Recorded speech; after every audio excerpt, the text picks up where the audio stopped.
Imagine a queen, her silken gown torn and bloodied, chained to the cold stone of a tower wall. Her breath comes in ragged gasps, eyes wild with defiance as the king's shadow falls over her. But it's not the chains that break her. It's the whisper of his lips against her ear, promising eternal torment wrapped in the velvet of forbidden desire. "You are mine," he hisses, fingers tracing the curve of her neck, to cage, to crave, to crush, in the shadowed halls of medieval Europe, where crowns sat heavy on brows furrowed with paranoia. Women who dared to whisper against their kings faced punishments that slithered into the soul like poison. These were not mere executions, swift and merciful. No, they were slow, sensual unravelings, bodies displayed, desires twisted, spirits ensnared in webs of power that pulsed with erotic cruelty. Eleanor of Aquitaine knew this intimately. Born in 1122, she was no fragile flower, but a tempest in human form, heiress to vast lands, wife to 2 kings, mother to empires. Her marriage to Henry II of England in 1152 was a union of fire and steel, their bed a battlefield where passion and politics intertwined. Henry's touch was possessive, his eyes devouring her, as if she were a conquest to be claimed nightly. Yet Eleanor, with her sharp wit and unyielding ambition, chafed under his dominance. She craved more than the role of consort. She hungered for influence, for the thrill of shaping destinies. The year 1173 marked the fracture. Whispers in the corridors of Poitiers grew into roars of rebellion. Eleanor's sons, Richard, Geoffrey, and young Henry, rose against their father, fueled by her counsel. She saw in them the extension of her own power, a seductive alliance against the man who had once wooed her with promises of equality, but now gripped her like a vice. Henry's jealousy simmered, a dark undercurrent to their intimate encounters.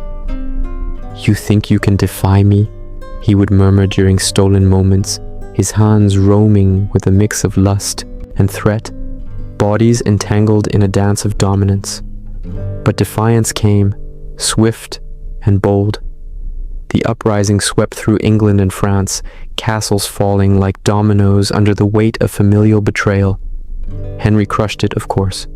His armies were relentless, his wrath a storm that spared no one.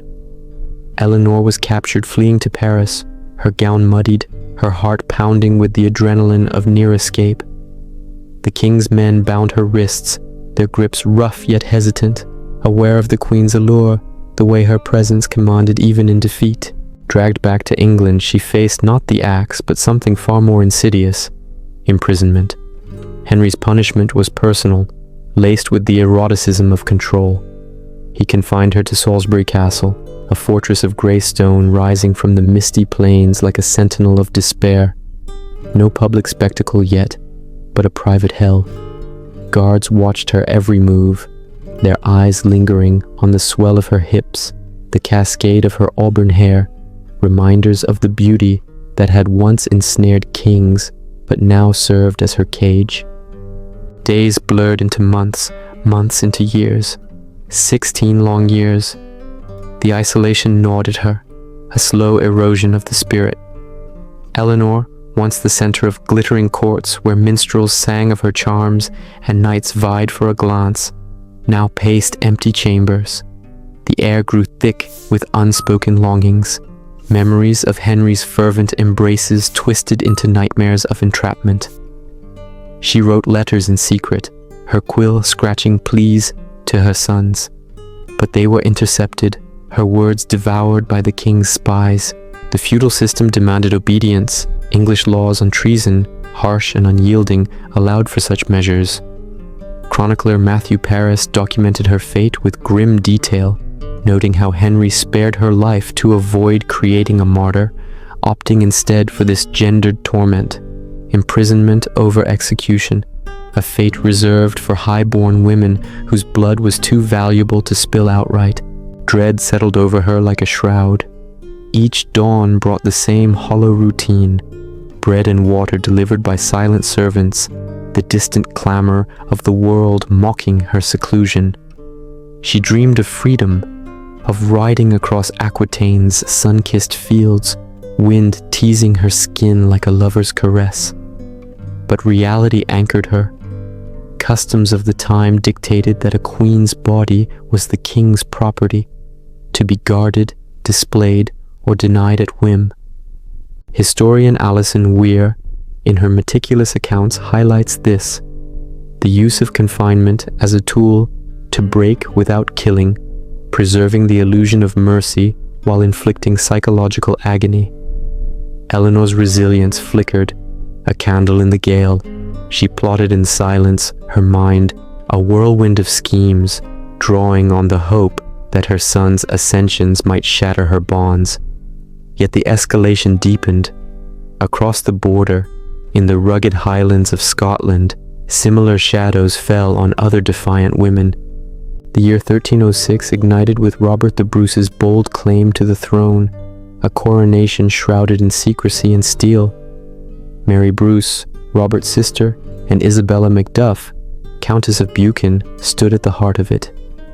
Isabella, with her fierce loyalty to the Bruce clan, placed the crown on Robert's head herself, a ritual reserved for the Macduff earls, her act a brazen challenge to English King Edward IV. Mary, equally unyielding, harbored rebels, her castle a haven of whispered conspiracies and stolen glances amid the chaos of war. Edward IV, the Longshanks, the hammer of the Scots, responded with fury. His armies thundered north, capturing the women in a siege that left fortresses in ruins. Mary and Isabella were paraded through Edinburgh, their wrists bound, crowds jeering as English soldiers leered at their forms. Bodies that had once moved freely in tartan halls now reduced to symbols of subjugation. Edward's edicts were clear. Treason, by association, warranted exemplary punishment. But for these women, death was too quick. Influenced by the customs of public humiliation, rooted in Anglo-Norman laws that emphasized spectacle to enforce loyalty, he ordered cages forged of iron and wood. Mary was hoisted into hers at Roxburgh Castle, suspended high on the battlements like a bird in a gilded trap. The cage swayed in the wind, exposing her to the elements, rain lashing her skin, sun scorching her flesh. Peasants below gawked, their eyes tracing the lines of her figure, clad in rags that clung provocatively in the storms. Isabella endured the same at Berwick, her cage a perch of torment overlooking the sea. The Chronicle of Lanercost records this barbarity. They were placed in wooden cages to be exposed to the gaze of all passers-by. No privacy, no dignity, only the relentless gaze of the world, a sensual violation where vulnerability became eroticized, power dynamics laid bare in the most intimate way. The tension mounted with each passing day. Whispers of rebellion had birthed captures, which birthed these living tombs. The king's need for dominance drove it. Henry's personal vendetta against Eleanor's independence, Edward's imperial crush on Scottish autonomy. For these women, the escalation was visceral, from the thrill of defiance, bodies alive with purpose, to the dread of entrapment, where every breath was a reminder of lost agency. Hope flickered in stolen moments, Mary's defiant shouts from her cage, Isabella's unbowed stare, but despair loomed larger, a dark lover embracing them in the night. In this patriarchal tapestry, where laws like Edward's treason statutes mandated such cruelties, the punishments served as warnings. They stripped away not just freedom, but the essence of womanhood, turning desire into dread, power into submission. Modern echoes resonate. Women today challenging corporate kings or political tyrants face digital cages, online shaming, legal gags that mirror this ancient isolation, reputations dangled for public consumption. Eleanor's story, though, hints at resilience. As Henry's health waned, her son Richard ascended in 1189, freeing her at last. She emerged not broken, but forged anew, ruling as regent with a wisdom tempered by torment. Yet the dread lingers in history's folds, a haunting reminder of the cost. And as the cages creaked in the Scottish winds, whispers spread of further horrors, of trials by fire for those who burn too brightly. But that is a tale for the flames to come. Flames lick the edges of a wooden stake, devouring the hem of a young woman's tunic, her body bound, her eyes defiant, as the crowd's roars mingle with the crackle of fire. But it's the Inquisitor's gaze, hungry and accusing, that strips her bare before the blaze begins, whispering of unnatural desires in a virgin's armor-clad form. From the iron cages of dread, where women swayed like forbidden fruits on castle walls, the punishments escalated into infernos of righteous fury. Medieval kings, their thrones bolstered by the church's iron grip, reframed defiance as devilry. No longer mere imprisonment for the bold, now execution awaited those whose spirits burned too brightly. Joan of Arc, born in 1412 amid the chaos of the 100 Years' War, embodied this shift. A peasant girl from Domremy, she heard voices, celestial whispers urging her to defy English King Henry VI and restore France's rightful ruler. By 1429, at 17, she donned armor that hugged her lithe frame like a second skin, leading armies with a fervor that blurred the lines between divine mission and earthly rebellion. Her presence on the battlefield was electric. Men followed her, entranced by her unyielding gaze, her voice commanding with a sensual authority that challenged the patriarchal order. The war raged, a tapestry of blood and betrayal. Joan's triumphs at Orléans and Patay in 1429 shattered English advances, her banner fluttering like a lover's promise in the wind. But kings do not suffer upstarts lightly. Captured in 1430 at Compiègne, she was sold to the English for a ransom that reeked of vengeance. Henry VI, a boy king, puppeted by regents, saw in her not just a military threat, but a subversion of divine hierarchy, a woman wielding power reserved for men, her body encased in steel that accentuated rather than hid her form. The trial began in Rouen in 1431, a farce scripted by ecclesiastical judges allied with the crown. Accusations flew: heresy, witchcraft, cross-dressing.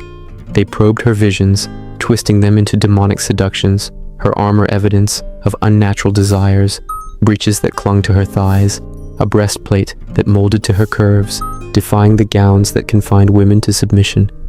Anger simmered in the courtroom air, thick as incense. Joan's interrogators, led by Bishop Pierre Cauchon, leaned in close during sessions, their breaths hot with zealotry, eyes devouring the girl who refused to yield. "You have seduced men with your mannish ways," they charged, reframing her leadership as erotic deviance. She stood firm, her responses sharp as daggers. "I wore armor for protection, not pretense." Yet the stakes rose inexorably. False witnesses testified to her sorcery, documents forged in the shadows of royal command. Medieval canon law, enshrined in grim tomes like the Malleus Maleficarum, penned later in 1487 by Heinrich Kramer, but echoing earlier inquisitorial zeal, provided the blueprint. Women who defied were witches, their strength a sign of satanic pacts. Trial records, preserved in the Vatican archives, reveal the gendered venom, charges of wearing male attire, highlighted as proof of rebellion against God's order, as historian Régine Pernoud notes in her analyses of primary testimonies. The deterioration accelerated, a spiral into oblivion. From confinement in a dank cell, chains biting into her wrists, guards' leers, a constant violation, Joan faced abjuration. Coerced into signing a recantation, she briefly wore a woman's dress, its fabric a mocking embrace against her warrior's skin. But defiance surged back. She donned her armor once more, a tactile act of reclaiming her essence.